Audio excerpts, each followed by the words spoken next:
Namaste. Welcome to Lunar Mysticism Vidya YouTube channel. So today I will be talking about Ritu, Charya, Surya, and health. So currently the sun is in Sankranti in the sign of Cancer in Karka Rashi. But first let's begin with some mantras to honor our Guru. Om Aim Gurave Namaha. Om Aim Saraswateye Namaha.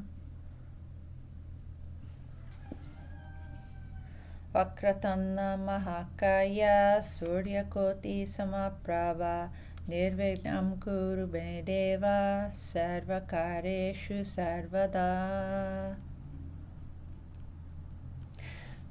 Desh, Kal, and Patra are an important factor in the analysis of health. And we're talking about Jyotish and Ayurveda in this Bharatiya philosophical and medical self-care method. We consider Desh, Kal, Patra. So Desh is the place, the geographic location. Kal is time, what time of the year, how old the person is, the length of time they've lived in this place. We're considering all of these factors as Kal. And Patra is referring to the individual, or also called the native. The concept of Desh, Kal, Patra is used to understand how the individual is living in their daily life, one of harmony with nature or encountering stress or unfavorable situations.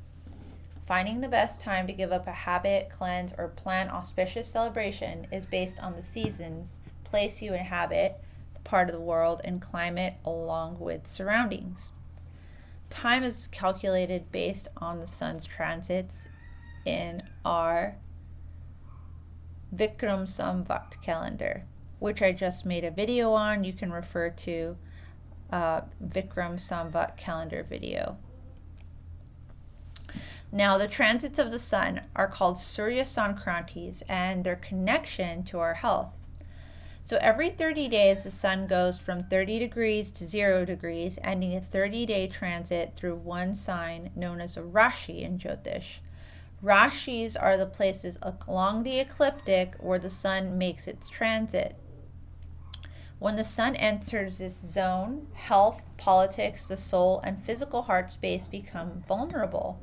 Now, this could also affect the Agni, or the fire element in the body, because this is a vulnerable element at this time. Sandhi refers to the space in between the end of a period and the beginning of a new one. Ritu Sandhi is a 14-day time period of seasonal changes, the last 7 days of the ending of the season and the first 7 days at the beginning of the season. This is a period of transitioning where the diet and lifestyle changes are updated to be in harmony with the energies of the incoming season. So right now, in certain parts of the world, it is monsoon season. We're seeing all of these floods. Even in America, we have a monsoon type season in the south. Now, this is also happening in India, right? So when this is including the water element in excess, there is a kapha buildup. So we must treat this accordingly.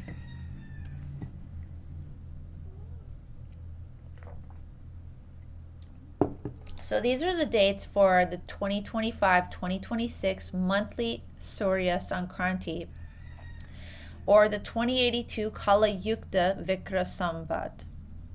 Now, the first day of the year is the solar new year. April 13th is when Surya is Ucha. This is Mesha Sankranti. So currently we are in the Karka Sankranti time.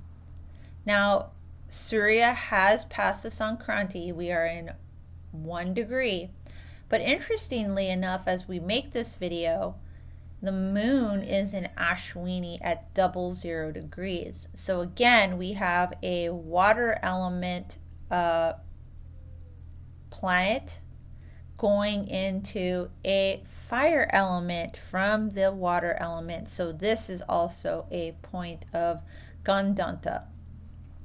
So this is the Karka Sankranti, and Surya goes into its own Rashi at the end of this Sankranti transit. So that is August 16th. So that should be down there. Oops. So the next point of interest is when Surya is Nietzsche in October 17th. And then January 14th of 2026, we have Pongal. And then we have the Makara Sankranti that day. And then we have our Kumbha Sankranti in February, and then return again to the point of Mesha Sankranti, April 13th, 2026. So how can we fix this kapha and fire element imbalance? Now, there's a blend of herbs in Ayurveda, and one of the most important herbs in that blend is haritaki.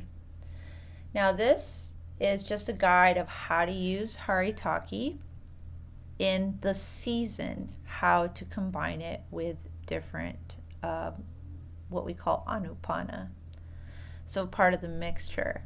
So right now, in our Varsha season, from Shravana Mas to Bhadrapada, one of the most important things to incorporate in our delivery of herbs can be, still we could use jaggery, but we could also use the rock salt.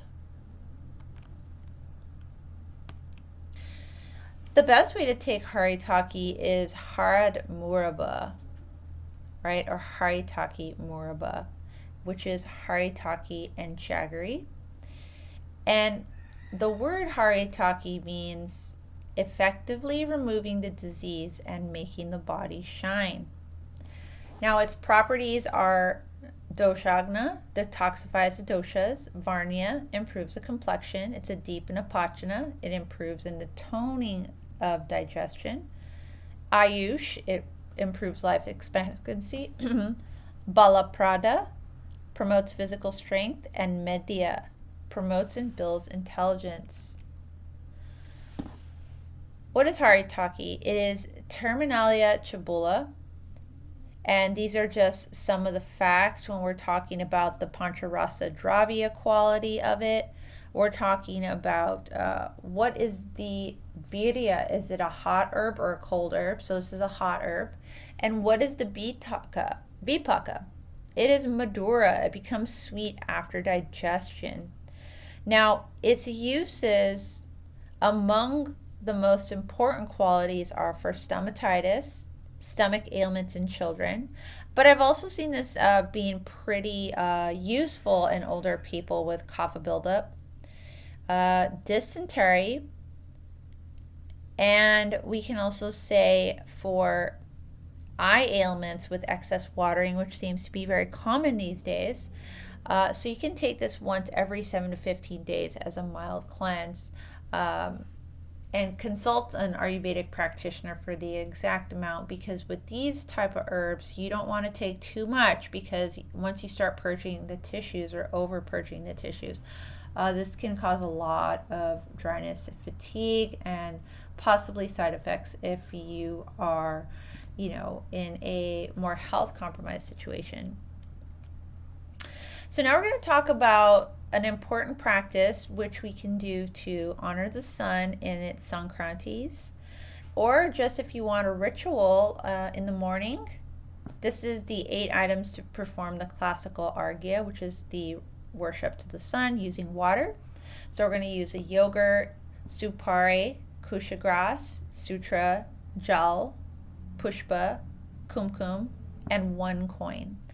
So these are the methods of, offering water that we have a classical 8-item Arghya, or you can just do the following write-up, which is composed from different texts.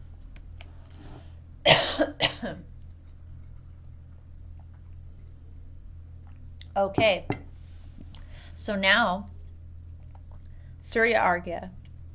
You want to face the east, where the sun rises. And first, you're going to take a bath in the morning when you wake up and put on clean clothes.